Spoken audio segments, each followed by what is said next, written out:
Welcome to Unforgettable Gaming Moments, a new segment on my channel where I recall my fondest gaming memories that stuck with me long after the games were over. Writing high-quality retrospectives is hard work, and sometimes I get stuck in a rut brainstorming the best way to represent the games that I choose to feature here. On days like those, I'd rather gawk about Sparkster instead, so here we are. Released in 1994 by Konami, one of the kings of the gaming industry, Sparkster is the follow-up to last year's Rocket Knight adventures. A colorful, whimsical platformer starring an anthropomorphic opossum with a rocket pack zipping through lush, colorful landscapes filled with tricks and traps.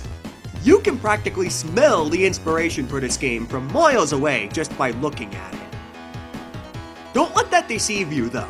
Sparkster is an absolutely brilliant game bursting at the seams with curveballs and creativity. They got the man responsible for Contra 3D Alien Wars on board to make a trilogy of games for Genesis and Super Nintendo that just don't play possum. Now, the Super Nintendo and Sega Genesis versions of Sparkster are completely different games. Konami often wanted to make each platform's game different in order to incentivize players to buy both of them. But for the purposes of this video, we're going to be looking at the Genesis version since that's where tonight's moment comes from. It's not just the excellent presentation that helps this game stand out from the swathes of Sonic clones out there in the world. As you'd expect from the folks that brought you Contra, this game's controls are as tight and fluid as can be, allowing you to zoom through the air effortlessly at the touch of a button, bowling over anything reckless enough to stand in your way. Add in some great level design that lets you get used to your little toy before testing your control in more strenuous environments, and you've got an excellent candidate for a review later on down the line. Enough about that though. Which one of the game's 6 startling stages has the unforgettable gaming moment? Almost all of them, really. Rocket Knight games love to throw wrenches into the basic gameplay to keep every level fresh and interesting. And the first one happens before the game even begins. Yeah! I bet you wouldn't expect that if you're unfamiliar with this game. Side-scrolling platformer games were rarely known for their narratives in 1994, but Sparkster attempted to be a bigger and bolder adventure by making the introduction playable.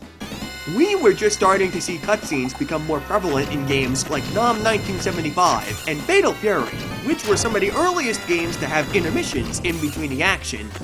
But here in Rocket Knight Adventures 2, you're actually playing that shit! That's you and the Robopossum putting your dukes up!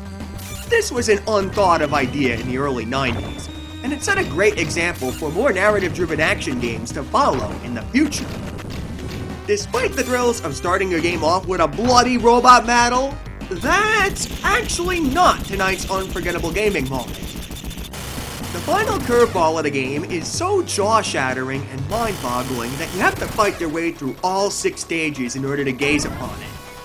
Imagine your heart pounding after getting tossed around by cybernetic snakes, sinking an awesome air fleet, and defeating your longtime rival Axel Gear, ready to blast off into that floating castle in the sky for your final confrontation against King Gedol. He makes one hell of an introduction by summoning storms down from the skies and blinding you with the flare of his grand reveal. You've probably used up all your continues, and Princess Sherry's waiting for you to do your thing. It starts out like a typical final boss fight with the tyrannical Lizard King conjuring his wicked magic to test both your reflexes and everything you've been practicing the entire game.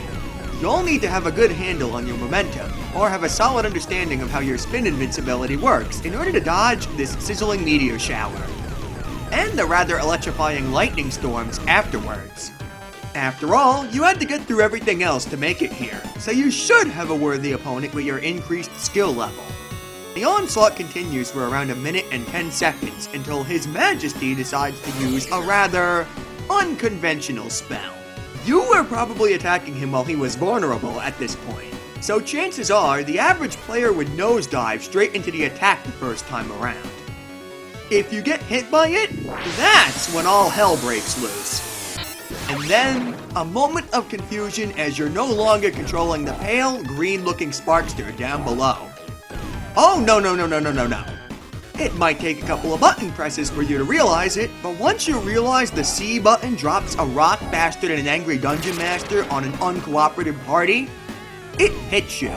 You are King Gedol, and you're in full control of his arsenal of apocalyptic abilities. That, my friends, is the unforgettable gaming moment of the evening. Becoming the final boss of Sparkster on the Sega Genesis. Throughout the entire game, the bosses and the obstacle courses make it perfectly clear that you have been the underdog standing up against a mighty invading empire the whole time. But now the tables have turned. Your slanted scaly fingers twitch and twiddle with anticipation for how devastating your latest spells will be. The spikes and bones on your dress's shoulder pads intimidate all your enemies by letting them know you're not messing around or in the mood for games. And the glamorous golden statue in your palace is shaped like you, a testament to your influence and your notoriety all around the galaxy. But what's a kingdom of opossums going to do against your horde of fiercely obedient lizard men, right? This is the entire reason why I was never able to finish Sparkster through to the end. This is what power feels like, and it's actually difficult for me to go back once I've been given a taste of it. Konami spoils us so shamelessly. Here we are expected to be the Padawan of sunshine and rainbows, playing as a cute little mascot character, but then we get to completely indulge ourselves in our basest desires for greed and influence. I am totally guilty of that myself, in all honesty. I wish I were famous enough to actually make a living off of doing these videos. I'm sure plenty of other people feel the exact same way themselves, by wishing that they could be as rich or as prosperous as King Gedol is too. Of course, that's not speaking for the entire audience.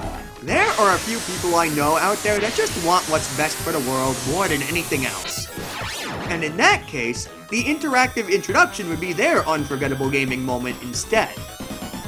If you're a regular person, then you'll probably use the A button to transform back into yourself to finish the final fight, as you can't deal the finishing blow in King Gedol's body.